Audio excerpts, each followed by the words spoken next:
Hi everybody, my name's David, and I make videos about narcissists and how to heal from the trauma induced from the relationships with them. Today's video, future faking, right? Future faking, what is that?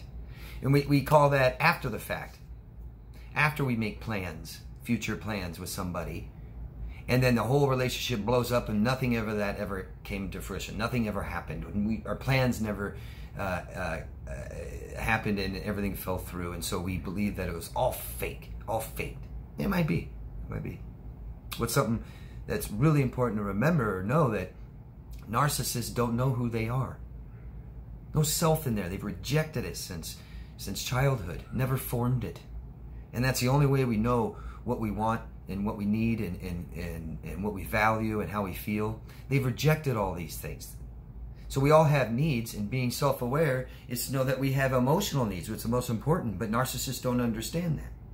A lot of you guys might not understand that. Narcissists believe that what they need may be money and sex and attention and admiration. I got to be successful. People have to know who I am. I'm gonna be rich someday. I'm gonna be president someday. I'm gonna have my own castle and I'm gonna be famous and everybody's gonna love me someday finally. Okay? So these are delusions of grandeur that the narcissist has. So relationships start, and we all idealize to some extent, some degree of idealization. It's okay. Maybe be more aware of exactly what you're looking for and what you want, what you need. Narcissists and people that get in relationships with narcissists have a void from their childhood. They did not get what they need. And so it might be very difficult to know what we need. We didn't get it. How do we know? How do we know that we need something we don't even know what that is? Okay? And so we come into relationships with a void. I didn't get enough love. I didn't get my needs met as a child.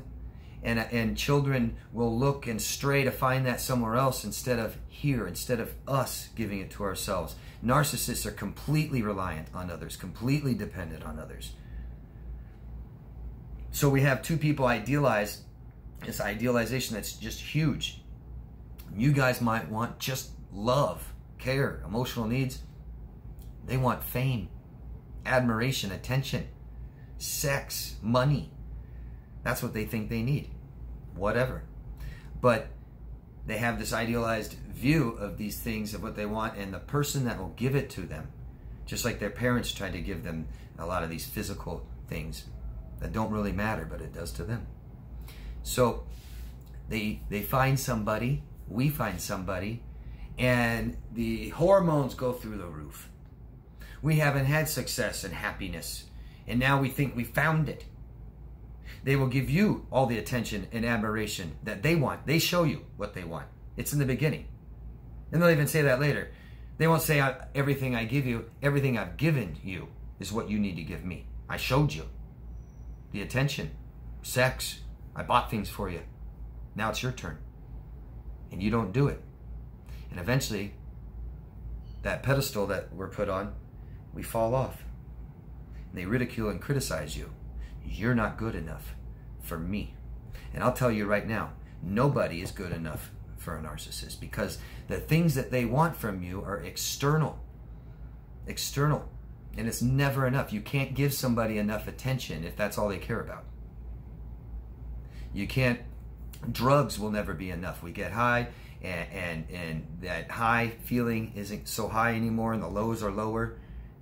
So it's not as great. Any drug addicts will tell you that the first time they got high was the best. That's what I'm looking for. But I can't seem to find it. I can't seem to get it. It doesn't feel as good. And that goes with any other addiction. And this becomes an addiction. This relationship becomes an addiction. Narcissists are full of shame. Rejecting their true self, being neglected, maybe abused, traumatized themselves, causes a lot of shame. I'm a bad, bad person. And they keep rejecting that self more and more and more. I don't want to feel bad. I don't want anybody else to know. And if they're completely reliant on others and dependent on others to get these things that they think they need and want, then they can't do it themselves. They need you. They are looking for that right person to give them what they need and what they want. And when they find you, you are it. You are everything. You make them feel good. You make them feel happy. They make you feel good. They make you feel happy. The sex is great, isn't it? And I, just saying that, I'm going to get comments down there. Oh, sex is great. You know how sex is greater? Emotional connection and love. That's the missing element. Those of you who think the sex was so great and you still believe that, means you probably haven't made love to anybody. That's when it's better. That's great. And it's so great we don't need to tell anybody. It's fulfilling. So they fill this void with you.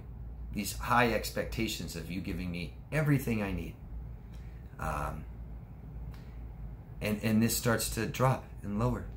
Gets less and less and less. Future faking, you know, I can't wait to get married. We're going to have 3 children, 5 children. We're going to name them this. We're going to name a mixture of our names together. They're going to be just badass. They're going to be so cool, just like us. And we're going to make lots of money together. We're going to be able to do anything we want. Let's start a business together. I can't even tell you how many times I've heard that. Break up with your narcissist, take some time off, get back together. Both of you realizing we're in a toxic relationship, this isn't going to work. So how's it going to work? Something external, something physical. Let's start a business together. Let's just move in. Let's just, you know, maybe it didn't work out because we weren't living together, so let's move in together right away without fixing these things. That's wrong. So the answer to this that healthy people are already aware of and practice is taking it slow. Taking it slow. I can't stress that enough. Think of the times that you guys felt rushed, felt forced, demanded of you, expected of you, depended on you. I need you. I need you to do this for me. We go slow and we set that pace, and that I keep saying it's the one thing we have control of for sure. Time. How fast it goes. And if you guys really value a relationship that you're in, if you meet somebody and you care about them so much, you will take it slow. You will take it slow. Going fast and rushing into it is disrespectful, isn't it? Right? It's like driving a car and driving the hell out of it, driving it fast and speeding. You're not respecting your life, other people's life, not even the car. It's not going to work. It's going to break down. You're going to get there real quick, and then what? I mean, imagine meeting somebody right away, and in a month you talk about, and I've had people talk about marriage in a week of meeting them, and babies. And they don't even know you. If someone's telling you they love you and they meet you in a week or a month, there's something wrong. Because they don't know you. They don't know you. It takes so long to get to know somebody. Look at you guys trying to understand who your ex was, your ex-husband, your ex-wife, your ex-partner that you lived with for years. Someone you dated for a year, 6 months. And here you are, the relationship's over, you're still trying to figure out who they are. I know you guys, I'm studying narcissism and narcissists. You guys are trying to figure out who they are and why they did these things. You don't know. You don't know. You're learning. It's so much easier and better and more successful to do this while we're getting to know somebody. Taking our time, okay? We don't make plans with somebody until we're committed to them. And we don't commit to somebody until we at least know who they are, right? Imagine committing to somebody before you know who they are. You're sacrificing possibly every part of your being. You don't know. And it causes anxiety and worry, and fears kick in. You may never have had a fear of abandonment until now. Fear of rejection, fear of intimacy, fear of failure. These fears kick in, and narcissists aren't responsible, and they hold you responsible for what they need and to fix how they feel. So we go slow. What does that mean? We don't tell them everything about us, even if they ask. I mean, somebody asks you something personal, maybe it doesn't feel good to share. Maybe you feel too vulnerable. Maybe it doesn't feel like this, but do it anyways. Care about the relationship, take your time, invest. Okay? We don't get to know somebody by rushing into it and texting them all day. And I'll tell you right now, texting, email, social media, worst way to communicate. Worst way to communicate. You're not going to find out who somebody is because they're texting you who they are. You're not. It's like going on Facebook and finding out who somebody is by reading their profile. Good luck with that. It's like all of you trying to find out exactly who I am by watching me make videos and talking about narcissists. Good luck. You can't. I know you can get a good sense, but how many times have you been fooled and tricked, conned, played? If you believe you're worthy of something great, then you'll be patient and build this. You'll take your time. Don't ask them too many questions, because all you're going to get is this. And that's good. We have this, but we need to see this. We need to make sure what they say and what they do match the same thing. And when we start having contradictions like that, somebody doesn't know who they are. They're either lying to you or they don't know. Just like the narcissist that says, I want to be famous. I need you. I need you. No, you don't need you, and you don't need money, and you don't need a fancy car and fancy house, and you don't need fame and notoriety. No, those aren't needs. He doesn't know, or she doesn't know themselves.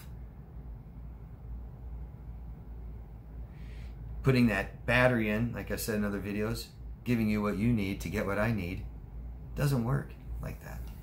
Doesn't work like that. A relationship must start only when we know who they are.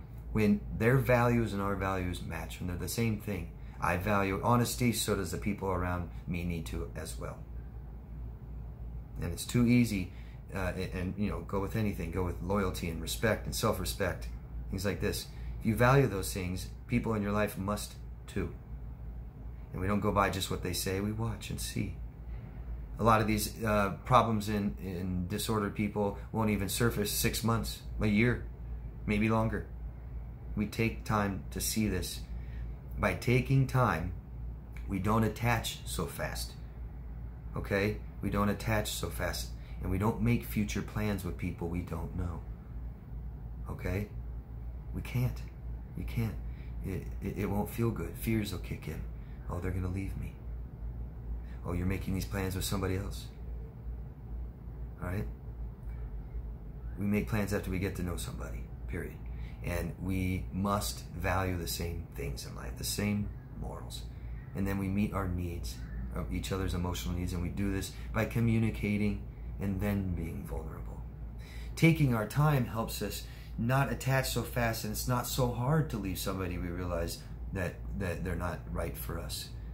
Compatibility isn't just, I use the example of the in a relationship, female and a man. A female likes to shop. The man hates it. The man likes to go hunting and camping. The female hates it. It's not just that compatibility. Those things can even be worked through, you know? The man agrees to go shopping every once in a while. Lets her do it with their friends. The man needs to shop sometimes. Do it with her. The female may not like to go hunting and camping. Maybe a nice RV, you know, for just a night or something would work for someone who doesn't want that. But the compatibility part is knowing who we are. We're all so different. Just like cultures clash, right? You can't take, there's so many different cultures in the world. There are some that just clash and it won't work. It won't work. And if you don't think, you know, now in current times, imagine cultures 1,000 years ago. You think a culture 1,000 years ago is going to go well with the culture you're in now? Good luck with that. No way. No way. It won't work. Too different. Too different. We need to accept this and believe that we're worthy of somebody else that we are compatible with emotionally. Okay? So, I hope I got that message clear to you guys, and I hope I helped you understand what future faking is. Because, again, put you on a pedestal, you filled my void, you're perfect.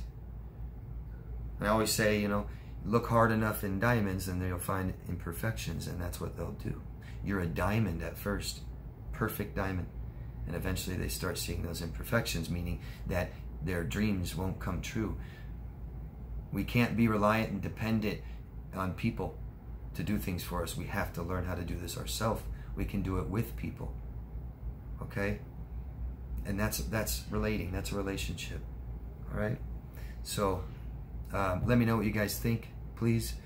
come up with different examples. I'm sure you will. I'd love to hear the different examples of future faking. They're amazing. I've heard many, and they're incredible. So if you guys feel comfortable, go down there and let me know what you think. And please support what I'm doing. Subscribe to the channel, vote up or down, comment down below, and share this video with others. And you can hit the notification bell, and you'll know when new videos come out. I've been making a lot of videos every week. Okay? Thank you guys for your support. Love yourself first, and I will see you.